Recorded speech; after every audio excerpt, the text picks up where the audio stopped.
Hello everybody and welcome back to another episode of the Yes She Can project. I am so happy to be joined by the gorgeous Roo. Hello Roo. Hello, thank you for having me. Oh, thank you for saying yes, much appreciated. So for always, you only need to ask me once. Oh. So for anyone who doesn't know you, could you introduce yourself and tell us a bit more about what you do? Sure. So I am Roo Davies, aka the Mojo Coach, and I am a coach. The clue is in the name, and ultimately I help people rediscover their mojo, so find their purpose and their passion, and that can be in their personal life, in their professional life.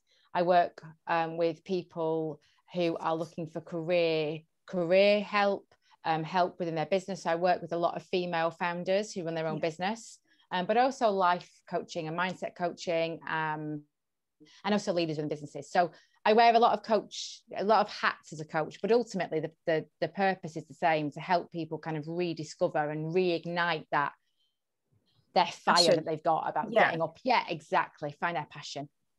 Oh, your energy is always so infectious. I just think you're wonderful. You're always smiling and happy all the time. Has from the idea of your business when it first started, was that something that you kind of fell upon, or was it something that you needed for yourself that kind of thought, oh yeah, let's make a business out of it, kind of thing? Oh wow, how long have you got? It was a real gear change for me. So I've not always been a coach. So I've been coaching, and I set up my business 6 years ago. But originally, so I went to university and studied marketing. Yeah. And then really loved my life in marketing. Worked in the corporate world, was a marketing director for a US company, absolutely loved it.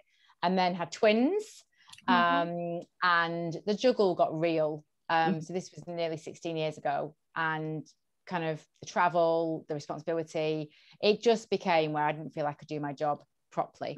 So I moved to working for a marketing agency, which I loved.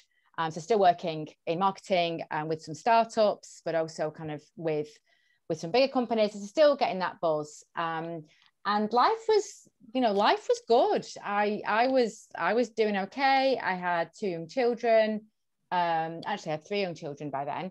And then, really kind of quite suddenly, my dad got ill and from lung cancer, and died quite quickly. And not going to lie, kind of, rocked my world. It was like somebody had just thrown a hand grenade in.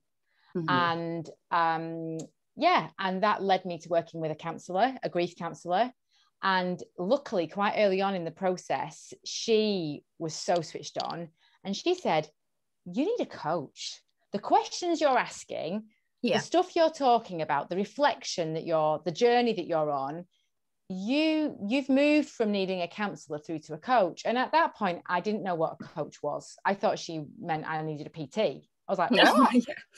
Like, what do you mean? And she was like, have you ever worked with a life coach? And it opened up a whole new world.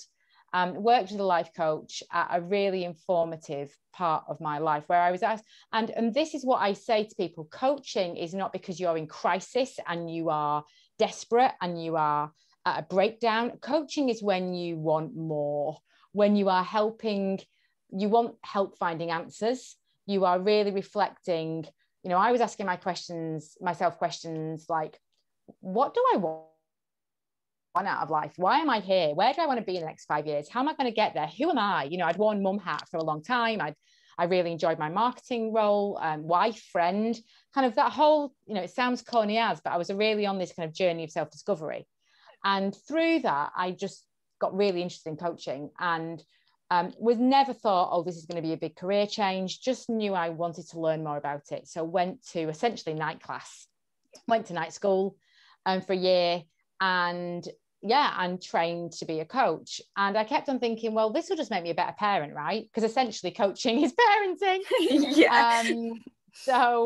And I just fell in love with it, and got the confidence from my mentor and tutor that I could really start to do this. And started to kind of, like you will know, and like a lot of the women I work with, kind of, it was a bit on the side. It was a bit of a side hustle. Didn't want to give myself permission to say that maybe I could switch careers. It was just something I did as a bit of a hobby, earned a bit of money. So you were still doing the marketing as a day job? Okay.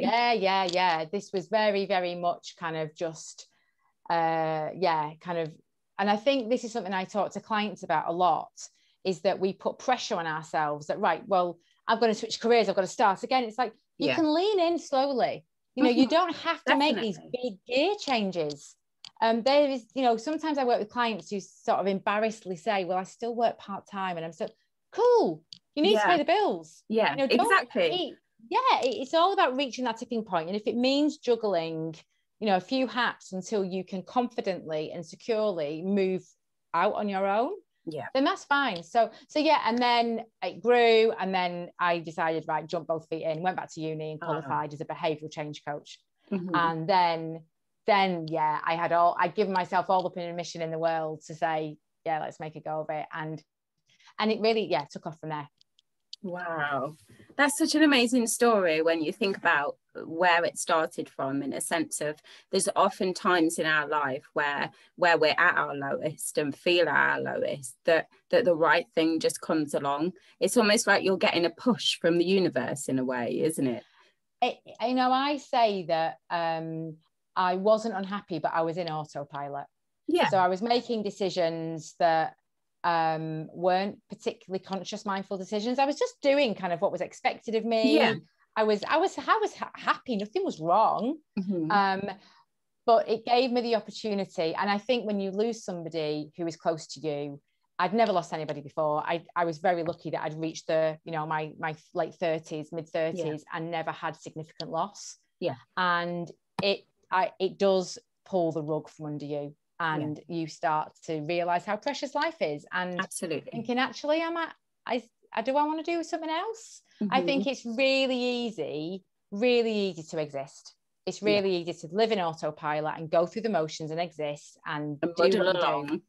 It's really much more challenging to choose to live and live a life that is rewarding and energizing and fulfilling and purposeful. That's a real choice. Because it means getting out of your comfort zone, right? It means challenging preconceived ideas, challenging the status quo. People around me were saying, really? What are you doing that for? You know, because when you change, often people around you get uncomfortable, because remember, as human beings, we're hardwired to resist change, because change equals uncertainty, and uncertainty equals risk. So our brain says, stay away from that.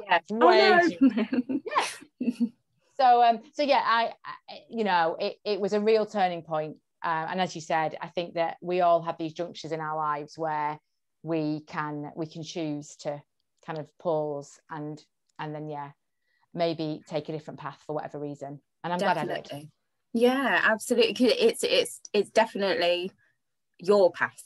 I feel that just seeing you talk about what you do, and obviously we've known each other through Instagram anyway, and I see your content, and every time you feel that passion that you have, you feel that passion that you want to help people, and it's just incredible. I mean, going back to what you said about making choices, I think sometimes, I don't know if you feel the same, but especially when there's children involved, if you're a mum and got responsibilities like that, if you're, like you say, going along in your autopilot, if you do want to make a big change, and if you want to, like you say, live your life in a fulfilled way, it almost feels selfish sometimes, doesn't it? And you've got that grapple as well of, should I, shouldn't I? Absolutely. And ultimately, when we really think about it, and you think that, why can't I do that? Why? It often is because we're holding ourselves back from the beliefs that we have. So I can't do that because I'm a mum, or I can't do that because I'm too old.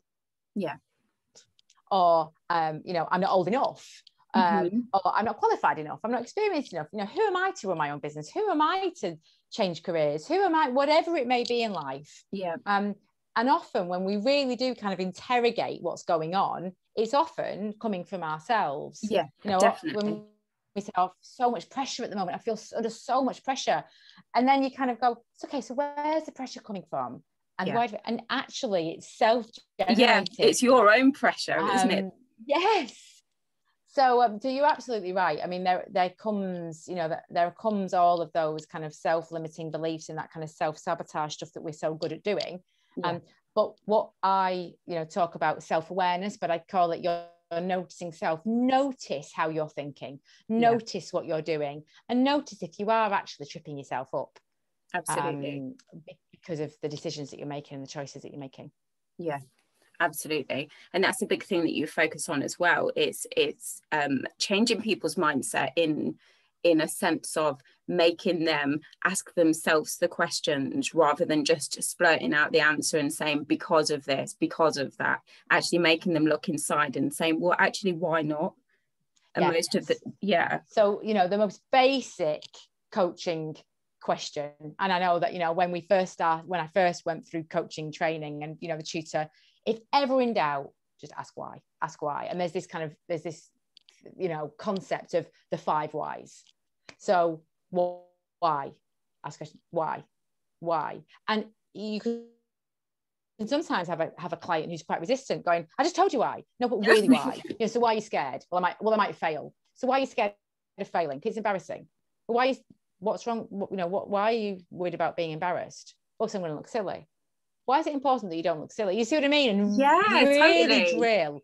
And that is when you get to the real crux of what the issue is, where you are then building, my God, because actually I don't feel responsible enough, or I don't feel able enough, or I'm worried what people are going to think. Or I don't believe in myself enough as well. Yes, exactly. So often it masquerades as all these layers. It's a bit like unpeeling an onion. And actually, the first answer that I hear somebody say to me, you know, so I haven't got enough experience. That's the outer. That's the shell. Like deep down. What's the real why? Yeah. And I do this all the time. You know, I say, so why are you nervous about that? Oh, well, I haven't really prepared. But why are you nervous about not being prepared? You know, and drill down, and then you'll get that light bulb moment and go, that's the thing that's holding me back. And then you can address that. I was going to ask you, actually, with your extensive experience in coaching and things like that anyway, do you find yourself able to quickly ask yourself the right questions and quickly, almost like, are you able to take your own advice? I am. So I believe that everybody should be able to self-coach. I'm really passionate that somebody shouldn't need a coach sitting on their shoulder, because then the coach actually becomes your crutch. Yes. So I am really passionate that I am there to help facilitate people make change and make progress. And if they ultimately need me as their sounding board constantly and there as a crutch, then I'm not helping them.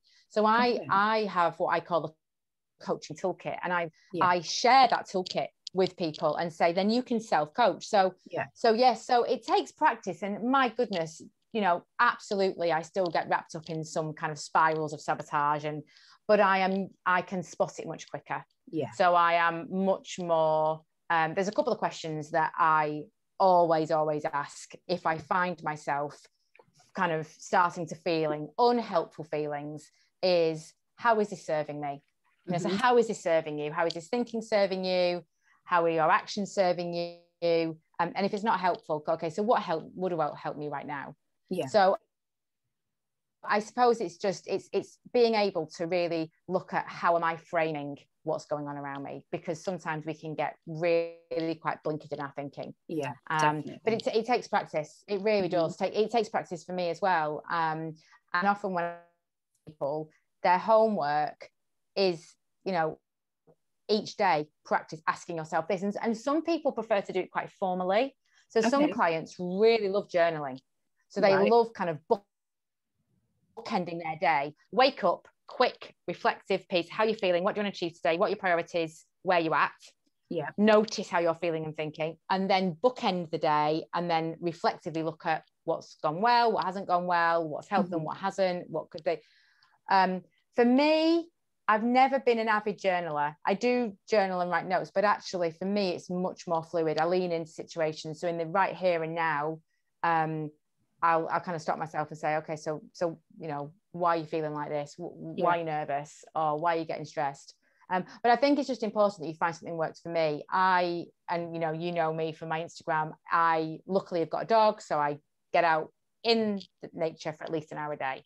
Yeah. Stomp up the hills, walk around the lakes. And for me, that is my time where I do just check in. It's about checking in with yourself, whether you do that at the start, at the end of the day, or you do it throughout the day when you have a cup of tea, as long as you've got those check-ins. Yeah, definitely. It keeps you on the right track. So essentially you are facilitating people to independently coach themselves. Well, and that's my dream as a coach. Yeah. My dream as a coach is to give people the tools so they understand what's going on in here, because there's a load of stuff going on up here that isn't there?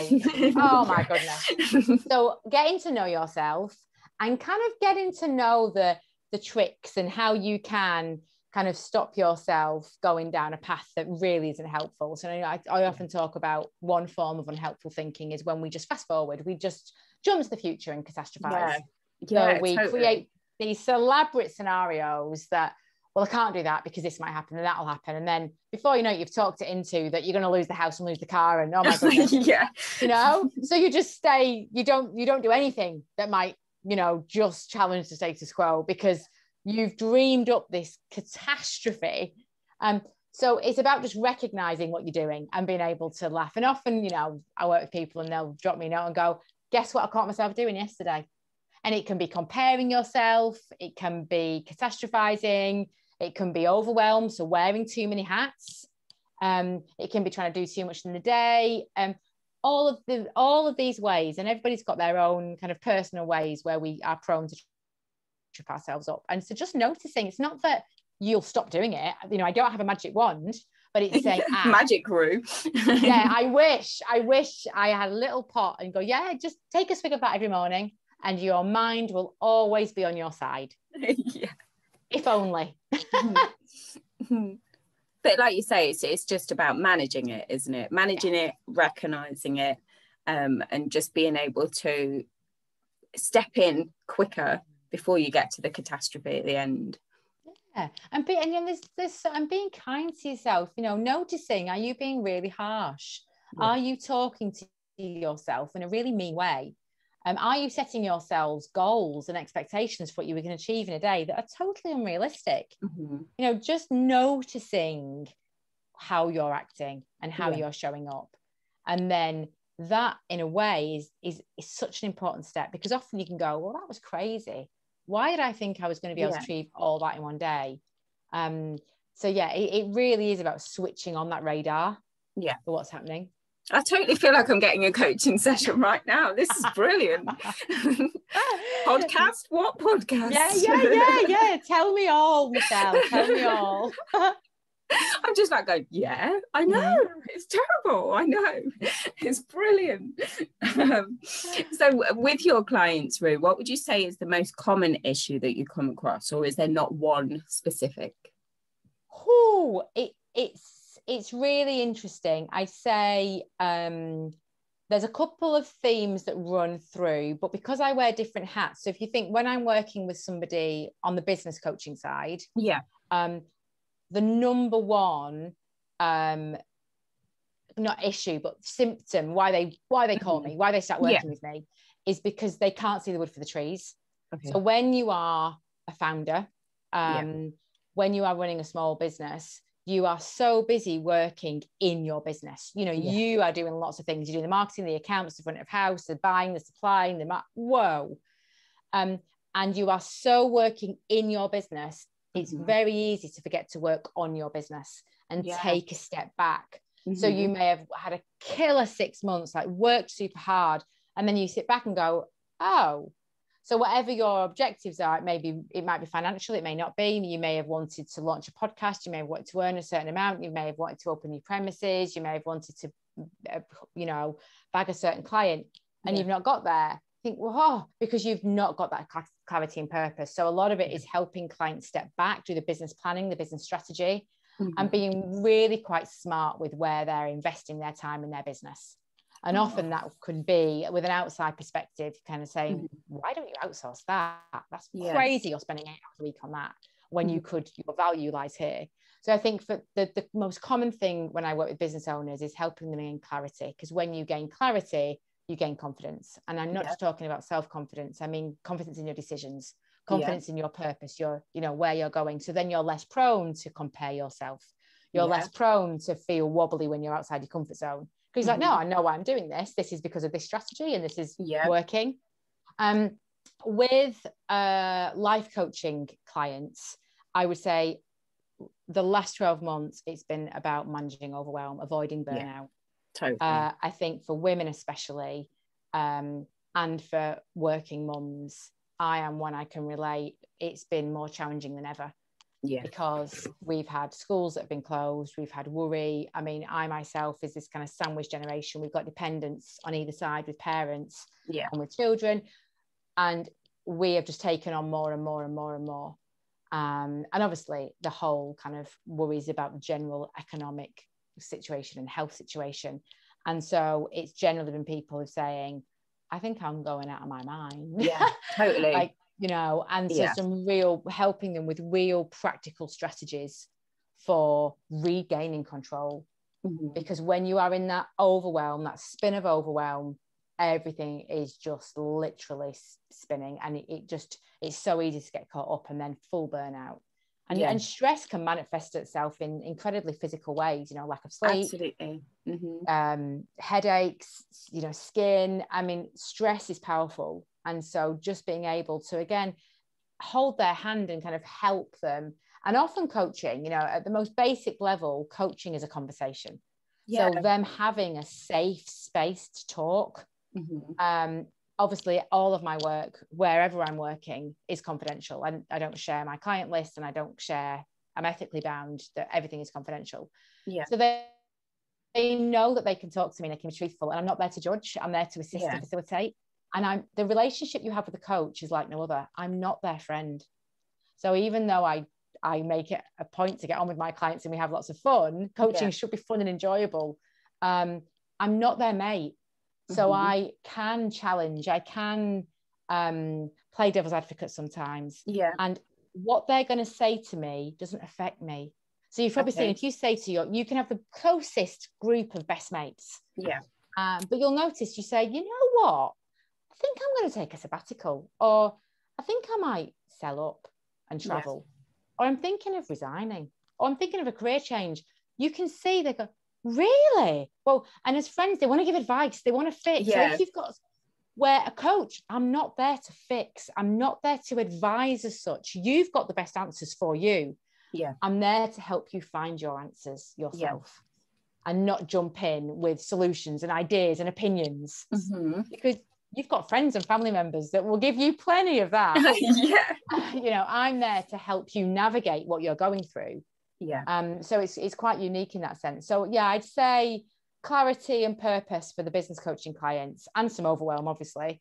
And then for life coaching clients, it's generally managing, coping, juggling. I think they're so intertwined though, aren't they? Just hearing you talk, there's so many of each that can manifest into one another. I bet it's been so difficult this last 12 months, because I mean we've all really struggled, haven't we? It's just been it's been like no other, hasn't it? It's been like no other. And you know, I work with a coach, and you know, you often hear sayings that every coach should work with a coach, because and I've leaned on my coach more than ever in the last 18 months, because my business has totally changed. So before COVID, I had a coaching practice in my local town in South Oxfordshire. All 95% of my coaching practice was face-to-face. People who I coached kind of maximum 30-mile drive. Now I coach people all over the country, Canada, France, Germany. And so COVID's really made me look and pivot, and I've had to adapt. I've had to kind of go, and obviously all the homeschooling and everything. So I've been, and that's where that relationship with a coach is just like no other.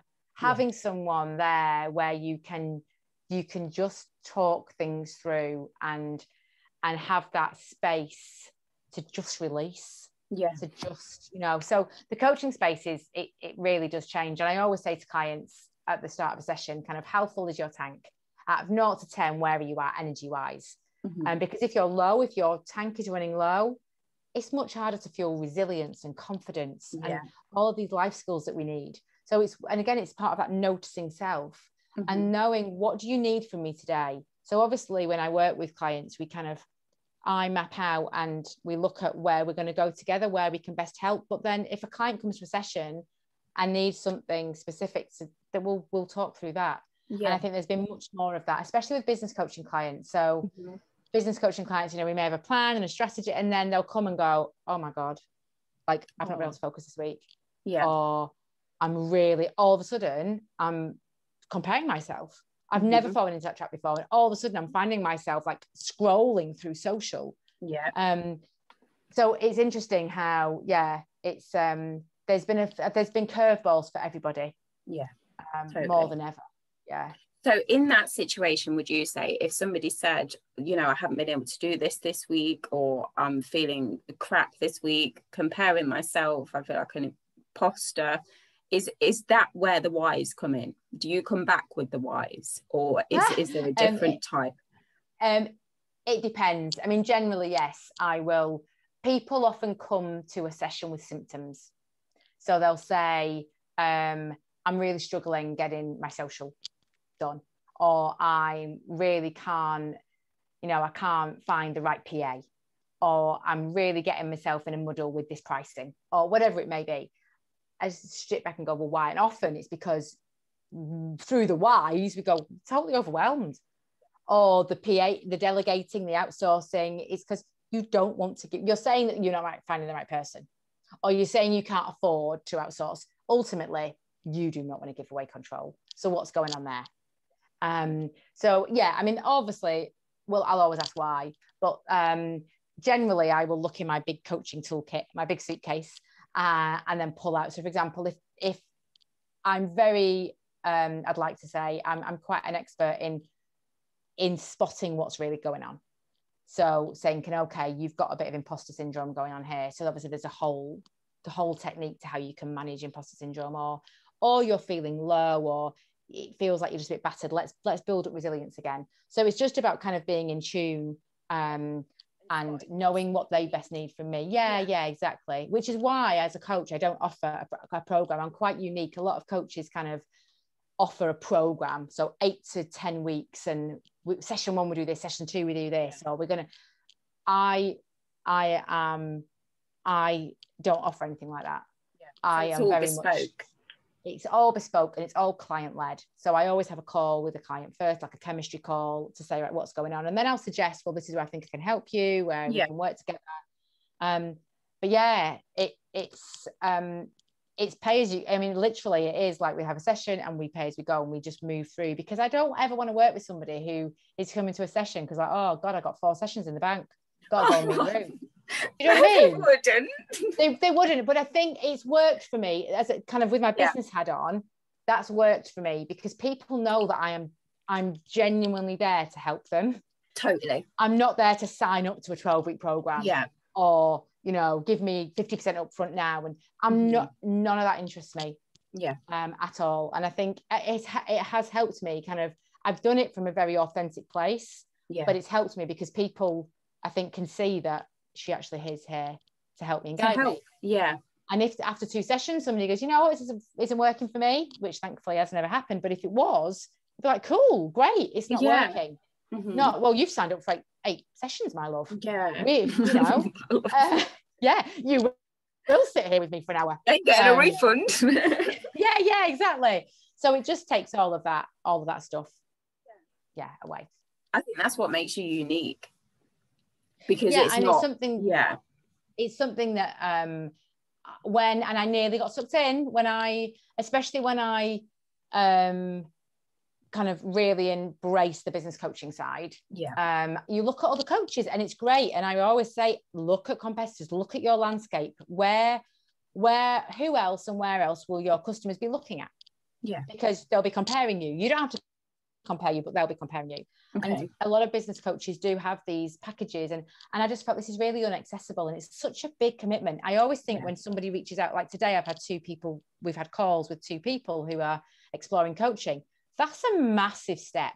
To reach out to a coach and go, I think I might want to work with you, can we have a chat? That's a big step. And I always say that you've made the biggest step, reaching out to somebody and going, you know what, hi, can we have a chat about how we might work together? That's brave. It is. It's really brave. Because with the business coaching, it may be that recognition of, you know, I can't do this all alone. I'm not Superwoman. And with the life coaching stuff, it may be the first time you've ever put your hand up and gone, you know what, do with a bit of help. And so that's a big step already. And I just want coaching to be accessible as possible. So then say to that person, oh, you've got to make a massive financial investment to see if this is going to work for you. It's like, just to me, it just doesn't make sense. It's not fair. No. And then I think sometimes from an outsider's point of view, it puts you off, because then you think, oh, well, how do I know that this person is right for me to work with? Or how do I know that we're going to get along? And then when you think about it, you start feeling guilty about spending the money, and you think, well, actually, could I use the money in different ways? But then that only adds to the overwhelm, because you're not actually getting to the crux of why you feel that way in the first place. But yeah, I think it's such an amazing way to do it, Roo. I think it's absolutely brilliant. I wish more people did it. I think more people would wrap their arms around coaching if it was accessible. So, well, it's working for me, and it seems to work for my clients, which is all I care about.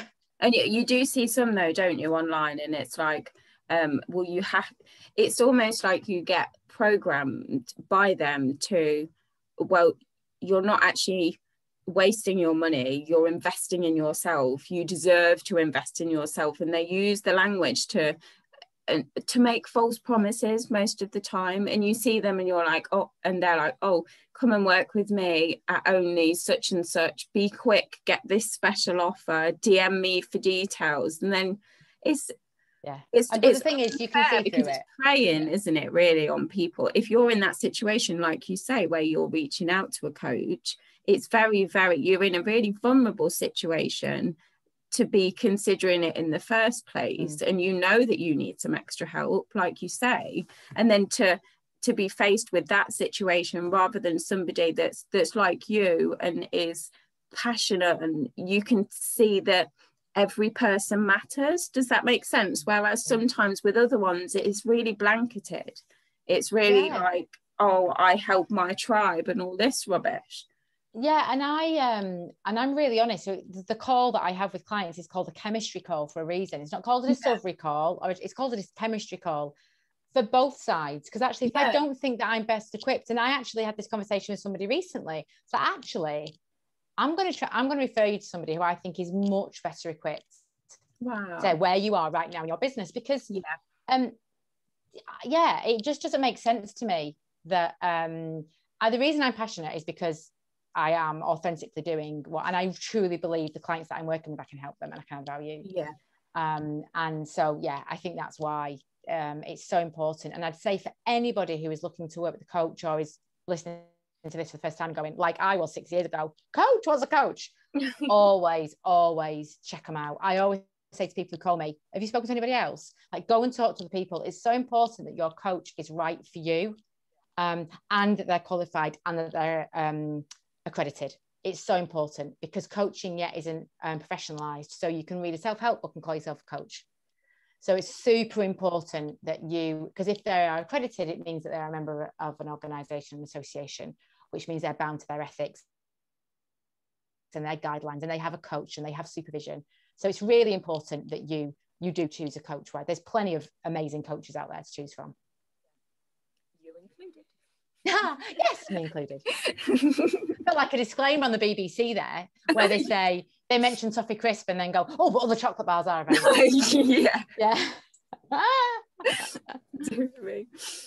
So like you were saying before COVID, a lot of your business was in person.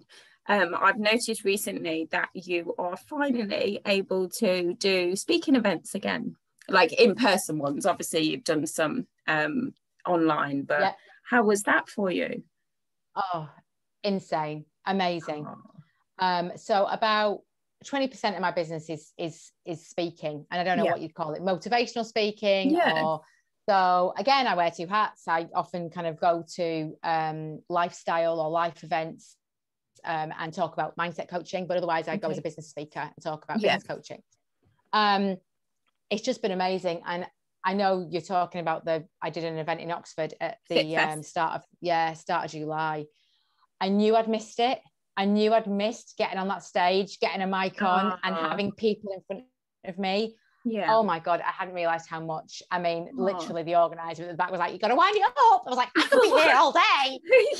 I'll stay. Yeah, it was just brilliant. So, and I'm so happy to have, I'm at the NEC in September and then the Telford Convention Centre in October. So be back, just to be back on stage and connecting with people, because that's where I get my energy from. And the thing I found hardest in lockdown was I had a couple of events that was on Zoom, but it wasn't like a webinar where you can see people's faces. It was like their production team and you just plug in and and I didn't even know if anyone was there. Like I didn't even know if anyone could hear me.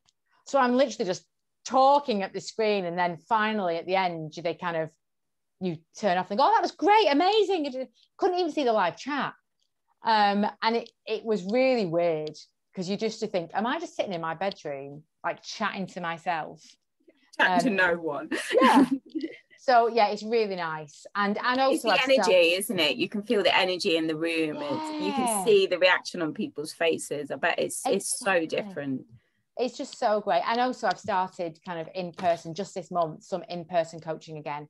Yeah. But really, I mean, and I don't think until 2022 I'll ever go back. And I don't think I'll ever go back actually to fully, because now obviously I'm coaching people all over the place. Yeah. Which is great for me from a business side, because you've not got to be, in South Oxfordshire or Buckinghamshire or the Cotswolds. It's great. But that energy, that's being with people in the same room, is just, there's nothing quite like it. Oh, you see, I can feel your energy through the Zoom, but if we were together, sat on a settee having a chat, I'd be able to feel it even more. Yeah, and it's really interesting, because that's why I didn't embrace Zoom coaching before COVID. So quite a lot of people had said to me, "Oh, you want to be online?" And I'd really resisted it, and I'd resisted it. Actually, now I know it was a self-limiting belief, because I didn't believe that I would be able to have the same connection and the same energy and nurture and garner the same trust with people on Zoom. Now, I'm not sure whether it's just because we've all now got so used to building relationships and connections on Zoom. But how wrong was I? Yeah. You've totally got the same. Like, I feel like I've been, coached by you for the past 45 minutes. It's been great. I don't have to be in front of you. This is your thing, 45 minutes. Where does the time go? I know. So I think there's always a place for in person, but I just think, I'm meeting more people. And, you asked me before you started recording kind of what my highlight was. And I'd actually say being able to reach more people, because I'm meeting people from all walks of life and in different contexts and different environments, where, now I realise that whilst I loved my coaching practice, my world was quite small. Yeah. I'd go into London maybe once a month, and kind of London clients I'd book into one day and hire a room. But my world revolved around there. And actually, so now I think I feel freer now. Yeah. Feel more able to roam. Yeah, and I think I feel more nimble with my business. So I have, things like having rent and having a fixed abode, and where now I think I just feel freer.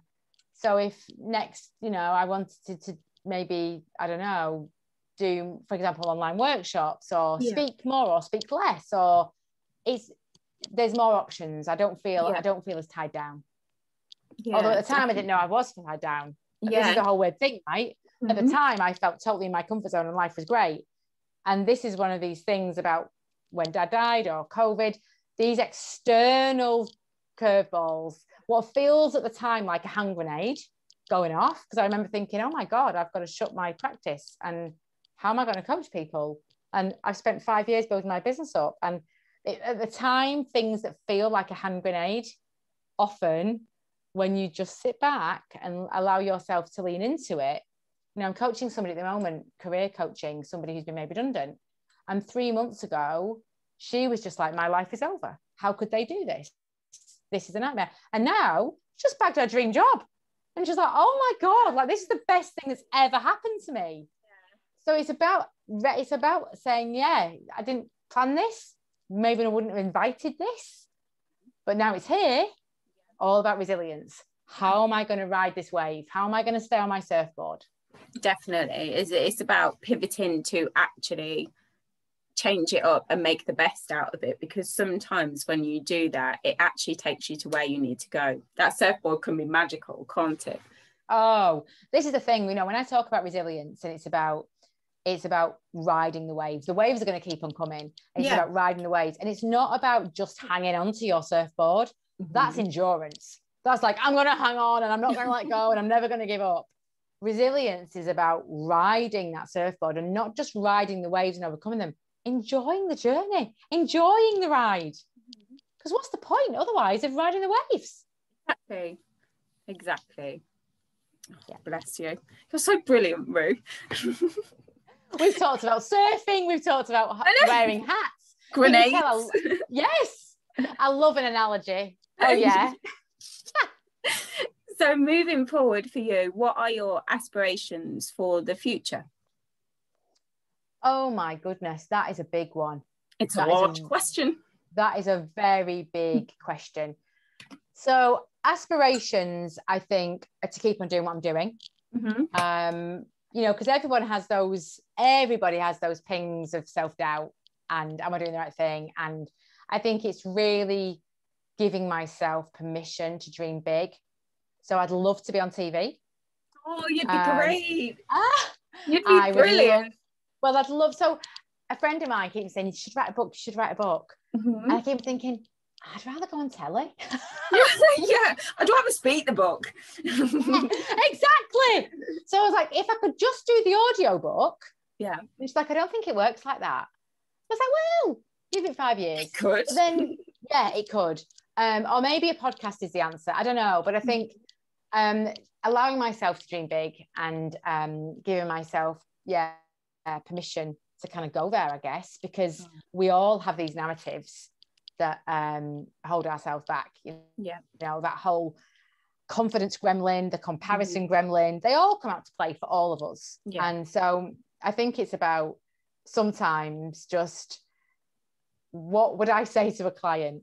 And I often say that. So I kind of go, okay, so if I was coming to me saying what I'm saying, what would I say to them? And giving myself permission to just go for it. It's like I'll flip the switch now and I'll say, well, what can you be doing now with your now self so that your future self can be on TV? Yeah, exactly. And I think it's a tricky one. And we were saying, weren't we, before you press record, I'm really looking forward. So I always take August off. Normally we're somewhere hot, but not this year. We'll be in our back garden with a pool that's just arrived. Amazon have just delivered a big paddling pool. Yeah, not a pool. Yeah, paddling pool. Yeah. I'll be in the back garden paddling my feet. But I think there is, there's some. I think I just need a bit of a reset, and just to make sure, because I want to just be sure that I am never ever go back to that autopilot phase, because it's so easy to go back into the autopilot phase. And so I think it's always just an aspiration would just be, just to make sure that you are keeping, being honest with yourself, and keep on striving and keep on living, because it's so easy to get into autopilot. It's so easy just to do what you do, especially and actually living instead of just existing, like you said. Absolutely. Choosing to live, choosing to thrive, choosing to be out of your comfort zone, choosing to do stuff that will challenge you, that may be uncomfortable. And I think sometimes I can get a bit comfy. I can get a bit comfy in my comfort zone. Like all of us. I can't wait to watch you on TV. I know. I'll be your first viewer. Yeah, exactly. Yeah. I need, but again, I've sat here and I've said that probably since Christmas time when I had a chat with my friend, and I've done zero to make that happen. Yeah, but have you had time? No, exactly. So now you're in the coach's hat. So how are you gonna, so sometimes the way we sabotage ourselves isn't always with how we think, it's how we act. Okay. So actually it's about, how do I carve out time? Do I take on less clients? Exactly. And that's why I'm really looking forward to August. I always think, so obviously August is school holidays and it's where we kind of, but I just think it's a recalibration for all of us as a family unit, but also as me. It's just that recalibration, that check-in. Because I think sometimes you can get stuck in the fast lane a bit with your foot down. Yeah. It's like, whoa, hang on a minute. Have I pulled in lately? Yeah, exactly. Pull into the slow lane for a bit, and or even to the lay-by and refuel. So that's going to be August for me. Yeah, definitely. And I think that's a really important thing to do, and recognise the fact that you have set aside that time for yourself. I think is a really incredible thing to do. Yeah, and it takes, it's having, and again, I'm that thing about that routine. So I know I've got my dog walks in the day. I know I've got August in the year. It's knowing when I've got those pockets of reflection time and reset time. Some of them are on that kind of, micro level of a day to day, and some of them are on the macro level of like, right, where are you going? What's your life looking the bigger like? picture. Question I always ask myself every August is, where do you want to be next August? But also look back. So it's so easy to look at, but I want to be on telly, or I want to do this. And, I've been saying for ages, I want to start kind of, some people don't want one-to-one coaching. Some people want kind of group coaching or a work. So thinking, could I offer some kind of monthly workshop, or is there something I could do? And all these ideas I have, where if you focus on the horizon and you keep on looking forward, remember to look back. And, that's always quite liberating and empowering for me, because I think, wow, last August hadn't even done that. Or last August I was still doing that. And so it's always look back in reflection. Reflection is absolutely looking back, acknowledging your achievements and looking forward. It's about that kind of 360 view. I'm looking forward to doing that. That's so wonderful. How about you? Tell me, how about you? I think I need another coaching session. The same question to you. What was your aspiration? That's a hard one. It is. It's because how often do you ask yourself it? Never. That's the thing. Because you get so stuck in the day to day, and right, I've got to do this, and this, and then you feel like crap if you don't manage to, tick all the things off your list, and then it's a hole sometimes, isn't it? Yeah. And how often do you just pull back up and look and take that kind of overview? So I'll expect your response via email during the week. I shall email you my response when I've had some reflection time, for sure. Good. I look forward to that. Do you fancy doing a quick quiz? I am always up for a quiz. I will tell you now that I am terrible. I didn't do any Zoom quizzes in lockdown. No, I didn't. That's why I've been so excited about these. Honestly, I've done them 3 times during these, and I'm like, oh my God, I wish I was doing a quiz. But then everyone's like, oh yeah, we did so many during lockdown. I'm thinking, I didn't. I'll give it a go. I don't think I'll know any of the answers, but shoot, fire away. Well, we're about the same age, aren't we? So I'm thinking 90s. That's the ones I've got at the minute. Yeah, 90s. Oh God, take me back to the 90s. Oh, honestly, some of the questions, I'm like, oh my God, remember that like it was yesterday. Yeah, 96. And this is taking me back actually because of the Euros, because 96 was the last time that we were in the Euro, and it was a hot summer, and I just finished my A-levels. It was that lovely summer before so fire away. It'll take me back. I'll reminisce. Let's go. Nintendo came out with which handheld game that was released in the US in 1990? The Wii? No, before the Wii, way before the Wii. Remember, you used to hold it in your hand. The square one with the buttons either side? Yes. Yeah. I don't know what it's called. What's that called? Game Boy. Game Boy. Yeah, you used to put it in the back. The Wii came out it was 2005. My girls, I had one to keep fit after my girls. Yeah, Game Boy. Yes. No, that's a blast from the past, isn't it? Yes. You might not watch this. Did you used to watch a program called SMTV Live with that? Yes. With Cat Daily and Ant and Dec. Yeah. What was the name of the little segment where you had to guess the name of the animal? Oh, I have no idea. Like they had a funny animal where like they'd cut a panda's ear off and it'd be called like, Yeah, I remember. Know. Yeah. I can't remember the name. I just remember, oh God, every Saturday, Ant and Dec and Cat Daily. And I watched a documentary recently on them reminiscing about how it all, it was amazing. Yeah. No, sorry, I don't know the name of the segment. That's quite Wonky hard. Donkey. Oh, yes. Yeah, that's a hard question. Oh, sorry. I'm not very good at questions. Let's try. Oh, did you used to watch Crystal Maze? Yes, but I don't know if I'll know any answers. Okay, right, we'll leave that one. Let's go for what colour was Mr. Blobby and what colour spots did he have? Oh, he was pink. Yep. Were they purple or white, his spots? We see, I don't know, but it says yellow. Really? Yeah, pink with yellow spots. I can't remember him being, I thought they were white, to be fair. I thought they were white or lilac-y. I might need to double check that myself. Yeah. Ask Noel Edmonds. Yeah. Oh, let's try. Who hosted TFI Friday?